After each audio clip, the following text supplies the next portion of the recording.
다 함께 우리 신앙 고백하겠습니다. 나는 전능하신 아버지 하나님 천지의 창조주를 믿습니다. 나는 그의 유일하신 아들 우리 주 예수 그리스도를 믿습니다. 그는 성령으로 잉태되어 동정녀 마리아에게서 나시고 본디오 빌라도에게 고난을 받아 십자가에 못 박혀 죽으시고 장사된 지 사흘 만에 죽은 자 가운데서 다시 살아나셨으며 하늘에 오르시어 전능하신 아버지 하나님 우편에 앉아 계시다가 거기로부터 살아있는 자와 죽은 자를 심판하러 오십니다. 나는 성령을 믿으며 거룩한 공교회와 성도의 교제와 죄를 용서받는 것과 몸의 부활과 영생을 믿습니다. 아멘. 찬송가 265장 부르시죠.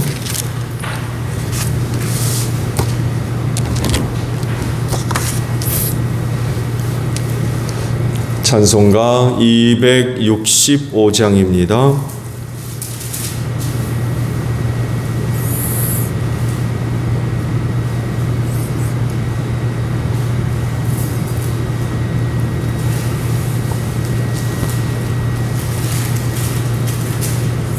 주 십자가를 지심으로 죄인을 구속하셨으니 그 피를 보고 믿는 자는 주님의 진노 면하겠네. 내가 그 피를 유월절 그 양의 피를 볼 때에 내가 널 넘어서 가리라. 흉악한 죄인 괴수라도 예수는 능히 구원하네. 온몸을 피에 담글 때에 주님의 진노 면하겠네. 내가 그 피를 유월절 그 양의 피를 볼 때에 내가 널 넘어서 가리라. 심판할 때에 모든 백성 행한 일대로 보응받네. 주님의 피로 죄 씻으면 주님의 진노 면하겠네. 내가 그 피를 유월절 그 향해 피를 볼 때에 내가 널 넘어서 가리라. 구주의 사랑 크신 은혜 보혈의 능력 의지하세. 심판의 불이 내릴 때에 주님의 진노 면하겠네. 내가 그 피를 유월절 그 양의 피를 볼 때에 내가 널 넘어서 가리라. 말씀을 봅니다. 누가복음 13장이에요. 누가복음 13장 1절에서 9절까지 보겠습니다.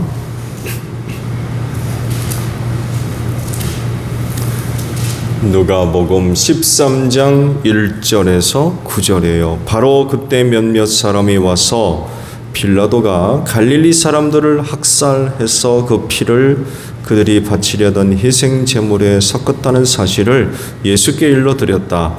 예수께서 그들에게 대답하셨다. 이 갈릴리 사람들이 이런 편을 당했다고 해서 다른 모든 갈릴리 사람보다 더 큰 죄인이라고 생각하느냐? 그렇지 않다. 내가 너희에게 말한다. 너희도 회개하지 않으면 모두 그렇게 망할 것이다. 또 실로암에 있는 탑이 무너져서 치여 죽은 18사람은 예루살렘에 사는 다른 모든 사람보다 더 많이 죄를 지은 사람이라고 생각하느냐? 그렇지 않다. 내가 너희에게 말한다. 너희도 회개하지 않으면 모두 그렇게 망할 것이다. 예수께서 이런 비유를 말씀하셨다. 어떤 사람이 자기 포도원에다가 무화과나무를 한 그루 심었는데 그 나무에서 열매를 얻을까 하고 왔으나 찾지 못하였다. 그래서 그는 포도원지기에게 말하였다. 보아라, 내가 새 해나 이 무화과 나무에서 열매를 얻을까 하고 왔으나 열매를 본 적이 없다. 찍어버려라. 무엇 때문에 땅만 버리게 하겠느냐? 그러자 포도원지기가 그에게 말하였다. 주인님, 올해만 그냥 두십시오. 그동안에 내가 그 둘레를 파고 거름을 주겠습니다. 그렇게 하면 다음 철에 열매를 맺을지도 모릅니다. 그때 가서도 열매를 맺지 못하면 찍어 버리십시오. 아멘. 자, 오늘 아침에는요 5절에 있는 말씀을 봅니다. 5절 그렇지 않다. 내가 너희에게 말한다. 너희도 회개하지 않으면 모두 그렇게 망할 것이다 라는 말씀입니다. 하나님으로부터 은혜를 얻는 데 있어서 다뤄지는 여러 가지 주제들이 있지요. 그 중에 빠지지 않는 것 중에 하나가 바로 이 회개라고 하는 것입니다.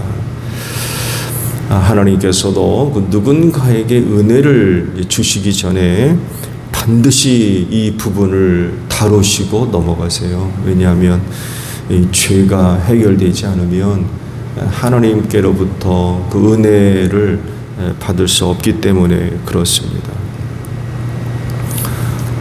회개가 필요한 이유는 죄 때문이죠. 죄가 없다고 하면 회개할 필요도 없게요.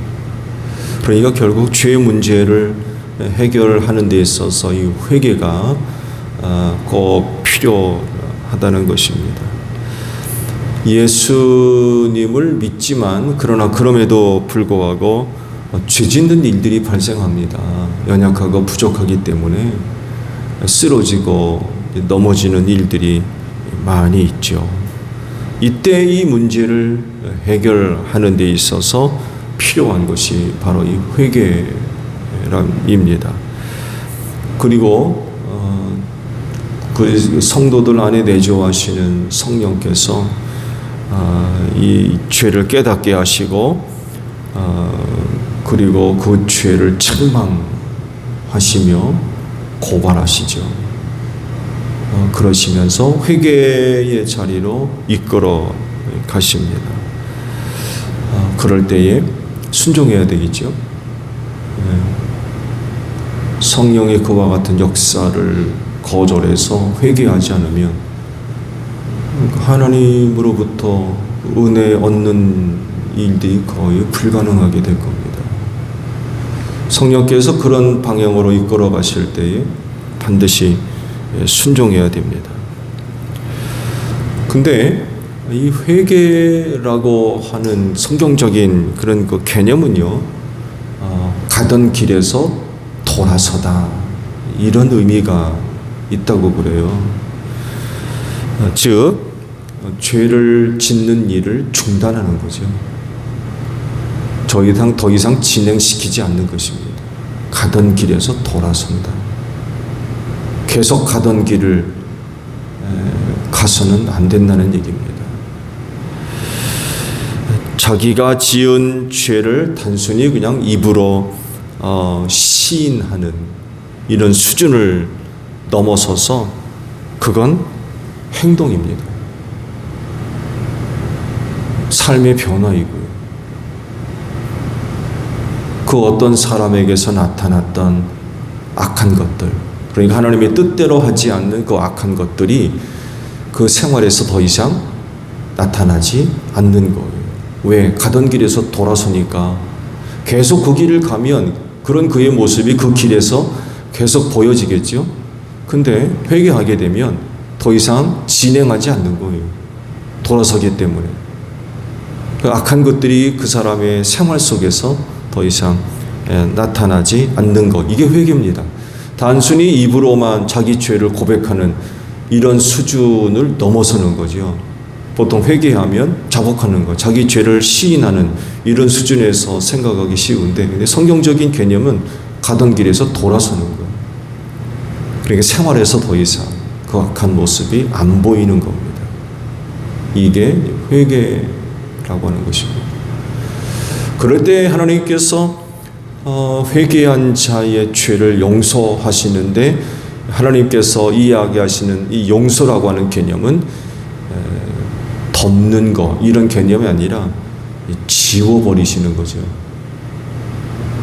하나님의 용서라는 개념은 지워버리시는 거, 그러니까 아예 없애버리시는 거예요. 기억하지 않는 거, 기억되지 않는 거죠. 아예 하나님의 기억 속에서 없어지는 거예요.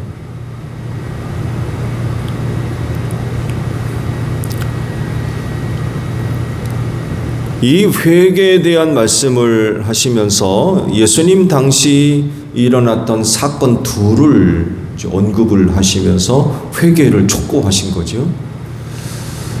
예수님 당시에 빌라도가 갈릴리 사람 몇을 학살했다라고 이야기가 됩니다. 이 사건이 정확하게 뭘 이야기하는지 잘 드러나지는 않습니다.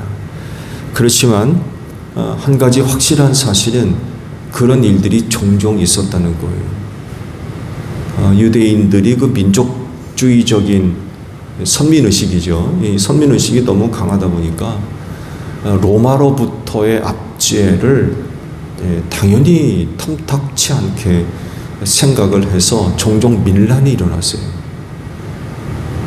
그래서 성전에 제사 드리러 올라왔던 사람들이 이 밀란을 일으켰어요. 그런 사람들 몇이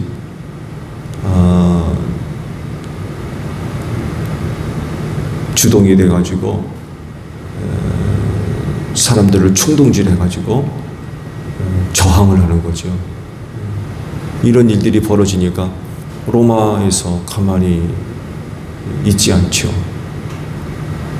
그래서 그때 많은 사람들이 죽임을 당하는 거죠. 학살당하는 거죠. 근데 갈릴리 사람 몇이 죽임을 당해서 저들의 죄물에 섞었다라는 걸 보니까 성전에서 이런 일이 벌어졌던 것 같아요. 성전에서 제사 드리러 올라왔던 사람들이 이제 폭동을 일으켰던 것 같아요. 그래서 빌라도가 군대를 동원해가지고 폭동을 일으켰던 사람들을 이제 죽이는 거죠. 이런 일이 예수님 당시에 아마 있었던 것 같아요. 실로암의 탑이 무너졌다고 그러죠. 실로암은 연못이죠. 예루살렘 성 북동쪽에 세워졌던 망루라고 해야 되나요? 탑위로 여간에 세워졌던 그것이 그만 무너져 가지고 18명이 깔려 죽는 이런 사건이 일어났습니다. 역시 빌라도가 관련돼 있고요. 성전에 들여졌던 성전세 이거를 이제 유용을 해가지고 만들었던 탑인데 아마 공사 중이었던 것 같아요. 하다가 아마 이 탑이 무너져가지고 많은 사람이 돌에 쳐 죽는 이런 그 일이 발생했던 것 같아요. 근데요, 흥미로운 부분은요, 2절과 4절에 죄에 대한 말씀을 언급을 하세요. 2절 하반절에 더 큰 죄인이라고 말씀하고 있죠. 그리고 4절을 보게 되면 죄를 지은 사람, 더 많이 죄를 지은 사람 이란 말씀으로 기록되어 있는데, 이 죄인이라고 하는 단어가 달라요. 단어가 한글은 그냥 같은 죄인으로 번역을 해놨는데 원어상 그 단어가 다릅니다. 2절에 있는 죄인은 그냥 말 의미대로 죄인이란 그런 그 의미대로 하마르톨로이라는 그 단어를 썼다고 그러고요. 4절에 있는 말씀을 찾아보니까 여기서 언급된 죄인은 빚진 자, 이런 의미가 있는 단어를 썼다고 그래요. 오페일레타이라는 그런 그 단어를 썼다고 그래요. 하마르톨로이라는 단어하고 오페일레타이는 완전히 단어가 다르죠. 근데 이거를 이제 한글로 번역할 때는 구분을 하지를 않고 그냥 죄인이라는 말로 똑같이 번역을 해 놨습니다. 근데 예수님이요, 그 실로암의 탑이 무너졌을 때에 2절에 있는 죄인과 다른 빚진 자라는 그런 그 말로 표현을 하신 이유가 있어요. 그 배경 때문에 예수께서 빚진 자로 이렇게 표현을 하셨다고 하는데, 앞서 말씀을 드린 대로 빌라도가 성전세, 성전에 들여졌던 세금을 유용해가지고 이 탑공사를 했거든요. 무슨 얘기냐면 이 탑에 동원된 일꾼들에게 성전세를 빼돌려가지고 그들에게 지급을 했어요. 사실은 이게 율법적으로는 해서는 안 되는 거거든요. 그건 성전 공사를 위해서만 써야 되는데 예루살렘 성 연못을 보수하는 수로 공사에 이걸 유용을 해버렸거든요. 이렇게 보면 본디오 빌라도가 사실은 신앙이 있는 사람이 아니죠. 예. 그 에서 가문, 에서 혈통에 해당하는 사람이었고 정통 유대인 혈통을 갖고 있는 사람이 아니었고요. 당연히 로마 영향을 받고 있는 그런 사람이었기 때문에 그런 부분들에 대해서 잘 알고 있는 그런 사람이 아니죠. 그러다 보니까 당연히 신앙을 갖고 있는 사람이었다고 하면 그런 짓 못하죠. 하나님께 드려진 성전세를 가지고 그거를 유용해서 허탄한 데 쓸 수 있겠습니까? 신앙이 없으니까 그런 짓을 하는 거죠. 근데 문제는 본의 아니게 죄를 짓게 된 사람들이에요. 그 일꾼들이 성전세로 싹쓸 받았거든요. 이건 받을 수가 없는 거죠. 그러다 보니까 어떤 일이 벌어지냐면 그 성전세로 싹쓸 받은 것을 사적으로 쓸 수가 없는 거예요. 어떻게 해야 돼요? 다시 들어야 되는 거예요. 그럼 이 사람들은 졸지에 빚진 자가 되는 거예요. 그러니까 본의 아니게 죄진 사람들이 된 거죠. 본의 아니게. 여기서 얘기하고자 하는 것은 이런 경우라도 어떻게 해야 된다는 거예요? 회개해야 된다는 거예요. 본의 아니게 죄를 지은 사람들이라도 이 문제를 가지고 회개를 통하여서 해결함을 얻어야 된다라는 의미로서 그런 그 말씀을 하셨던 거죠. 여하간에 죄는요, 뭐가 됐든지 간에 무슨 이유가 있든 사건이 있든 모든 배경이 있든 간에 죄는 철저하게 해결해야 됩니다. 조금이라도 남겨지는 일이 없어야 돼요. 철저하게 해결돼야 되는데 그 방법은 하나밖에 없는 거예요. 뭐 하라는 겁니까? 회개하라는 거예요. 회개. 그리고 또 다들 경험이 계십니다만 해도 성령께서 빠뜨리지 않습니다. 회개케 하시면은요, 빠뜨리지 않습니다. 아무것도 아닌 거라 여길 수 있는 그런 그 죄된 내용까지도 절대로 빠뜨리지 않습니다. 그게 아니라니까요. 그만큼 철저하게 회개시킨다는 거죠. 왜냐하면 죄는 죄기 때문에 그래요. 죄는 죄입니다. 가볍게 여기건 무겁게 여기건 간에 죄는 죄예요. 그러다 보니까 철저하게 다루시고 넘어가십니다. 왜냐하면 그게 해결되지 않으면 망한다고 그랬거든요. 회개하지 않으면 망한다고 그랬어요. 그러면서 이제 두 가지 사건을 얘기한 거죠. 갈릴리 사람들이 빌라도에 의해서 살해당한 이유가 다른 사람들보다도 죄가 많기 때문에 그랬느냐? 아니라는 거예요. 실로암 망대가 무너져가지고 18명이나 깔려 죽는 일이 일어났는데 그 사람들은 다른 사람보다 죄가 더 많아가지고 그렇게 죽은 거냐? 아니라는 거예요. 그러시면서 이제 회개하지 않으면 망한다 라고 지금 말씀을 하고 있어요. 구원받으려면 반드시 이 죄의 문제들이 철저하게 다뤄져야 됩니다. 즉 앞서 말씀을 드린 대로 단순히 고백하는 수준을 넘어서서 삶에 변합니다. 가던 길에서 돌아서기 때문에 더 이상 진행시키지를 않는 거예요. 그 사람의 생활 속에서 그 죄가 나타나지 않는 거예요. 결단이죠. 결단해요. 가던 길에서 돌아선다는 건 결단입니다. 다시는 그런 죄를 짓지 않는다는 거죠. 말씀드린 대로 죄의 결과는 아주 심각합니다. 주께서 말씀하신 대로 망하기 때문에 그래요. 하나님은 망하게 하는 분이 아니라 살리는 분이거든요. 구원시키는 분이에요. 그러다 보니까 죄의 문제를 철저하게 다루시는 거예요. 대충 그냥 넘어가시는 분이 아니라 그 구원을 위해서 그 한 사람의 죄를 철저하게 다루십니다. 그렇기 때문에 그 회개는 철저해야 돼요. 가던 길에서 진짜 완전히 돌아서야 됩니다. 결단을 내려서 완전히 돌아서야 돼요. 죄에 대한 책임, 그건 두려운 것입니다. 하나님께서 죄에 대한 책임을 물으시잖아요. 그러니까 에덴 동산에서 쫓겨난 거 아닙니까? 죄에 대해서 책임을 묻게 되니까 죽어야 돼요. 이게 죄에 대한 책임입니다. 누구도 하나님께서 죄에 대한 책임을 물으실 때 자유한 사람 없어요. 의인은 없나니 하나도 없다고 그러잖아요. 이게 두려운 거예요. 이게 누구는 예쁘니까 봐주고 누구는 못나니까 안 봐준다. 누구는 뭐 부자니까 봐주고 누구는 가난해서 안 봐준다. 이런 게 없어요.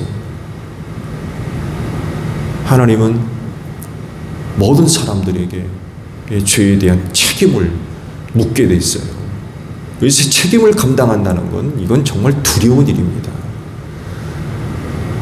망할 수 있기 때문에 그래요. 그래서 이 죄에 대한 부분들을 철저하게 이루어져야 할 그런 그 내용들입니다. 필요하면 늘 항상 하나님 성령께서 이런 부분들을 꼭 다루십니다. 그럴 때 마음이 완악해가지고 그런 성령의 역사하심을 무시하는, 거절하는 이런 일이 있으면 안 되겠죠. 그건 정말 절대로 안 됩니다. 성령께서 이런 부분들을 다루실 때 순종해야 돼요. 철저하게 순종을 해서 죄 문제를 가지고 아버지 앞에 나아가야 되는 거죠. 그런 일이 있으면 안 되겠습니다만 혹이나 그렇다고 하면 부인할 것이 아니라 성령께 순종해서 철저하게 회개함으로 인하여 죄로부터 자유함을 얻는 여러분들이 되시기를 바랍니다. 주기도문 하겠습니다. 하늘에 계신 우리 아버지, 아버지의 이름을 거룩하게 하시며 아버지의 나라가 오게 하시며 아버지의 뜻이 하늘에서와 같이 땅에서도 이루어지게 하소서. 오늘 우리에게 일용할 양식을 주시고 우리가 우리에게 잘못한 사람을 용서하여 준 것 같이 우리 죄를 용서하여 주시고 우리를 시험에 빠지지 않게 하시고 악에서 구하소서. 나라와 권능과 영광이 영원히 아버지의 것입니다. 아멘. 기도하겠습니다.